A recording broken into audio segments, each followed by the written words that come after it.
Dr. Krishna, if I can come to you at the moment, the entire technology of smog towers, this entire idea essentially has been borrowed in a certain sense from China. Beijing has a lot of this, a lot of other Chinese cities also have this. Has it worked there?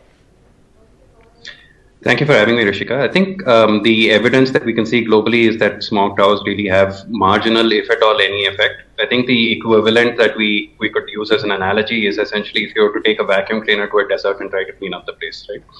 Because the kind of air pollution that you face in winter in Delhi, it's these kinds of smog towers. I think you mentioned the number yourself. You need 2.5 million of these to have any kind of significant effect on air quality in Delhi. There is really no global evidence. I'm glad that the Aam Aadmi Party and the Delhi government are clear that this is a pilot and that data would be generated and analyzed by experts. Hopefully that data would be made public as well so that it would be analyzed by independent experts who can then verify that this actually has any efficacy, because 20 crores is a huge amount of money. There's a second tower that's supposed to be coming up later this year, which is funded by the central government. And based on mandates from the Supreme Court, we could potentially see these elsewhere around the country if this sort of approach continues. Right. Tanushree Ganguly, one of the big fears is that, while we experiment with technology like smog towers, where, I mean, the evidence, or rather whether it works or not works, at least in Delhi, is yet to be seen, we might be compromising on other more plausible solutions. And I want to once again, while we're talking about smog towers, not deviate from the larger issue of the fact that Delhi has earned this notorious distinction of being the world's most polluted capital now for 3 years in a row. Is this really a worthy investment? Should the government be putting its money elsewhere? Thank you for having me on the show, Rishika. So I'd start by saying that first and foremost, the most critical thing about this tower is going to be the data which comes out once we start evaluating its impact. While I understand that Aam Aadmi Party has very clearly maintained its stand that this is going to be a pilot, and only if there is impact, the numbers will be increased. But the issue here is that other states have started sort of taking cue. So we have multiple wind augmentation purification units, which are also outdoor filtration systems coming up in NCR cities. Bangalore got a smog tower earlier this year. I was looking up Mumbai's clean air plan, and they've said that they want to deploy wind augmentation purification units at major urban traffic intersections, and this would require funding of up to 25 crores.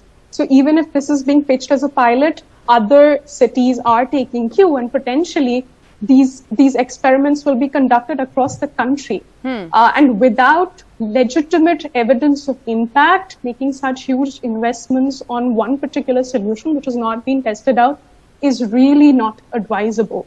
And to answer your question on what could be some of the other avenues where this money is spent, of course, the first thing that we need to understand is particularly in a city-state like Delhi, there are multiple agencies which are responsible for various kinds of aspects of controlling pollution. So of course, while monitoring can be taken care of the Delhi Pollution Control Committee, waste management has to be taken care by the municipal corporations. Then the Department of Transport needs to take care of, procurement of buses and intensifying public transport, and overall planning of the city, which then falls under the ambit of the DDA. So coordination is key when it comes to, legit proper planning for air quality in the city. And I really feel that there are a couple of things which can be prioritized over technological fixes which have not been really proven. One is generating a little of evidence on what's polluting Delhi's air a little more periodically. If you see, we had an emission inventory that came out in 2018. We've not had any updates to that emission inventory. Even if we are coming out with solutions to address air pollution in Delhi, that needs to get reflected in the number. So we need to see how the emission load is changing, periodically. So these studies need to happen more periodically.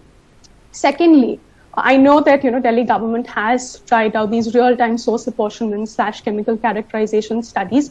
The evidence from these studies needs to come out a little more clearly. Right. So there was a summer study, there was a winter study. What really is causing pollution? One of our recent studies, so we looked at numbers from a group called Urban Emissions who do predictive analysis for what's polluting, a city's airshed. And we found that during the winters, there is a significant load coming from simply biomass burning from, the additional space heating requirements. So what is being done to kind of, So rehabilitate? you're saying train energy and resources also into identifying the cause better, course. and more research course. needs to be put out into the public domain, because this is an expensive solution to the air pollution problem, and we're going to need millions of these stars, for just Delhi alone. So can we actually think of this as a solution for the air pollution problem pan-India?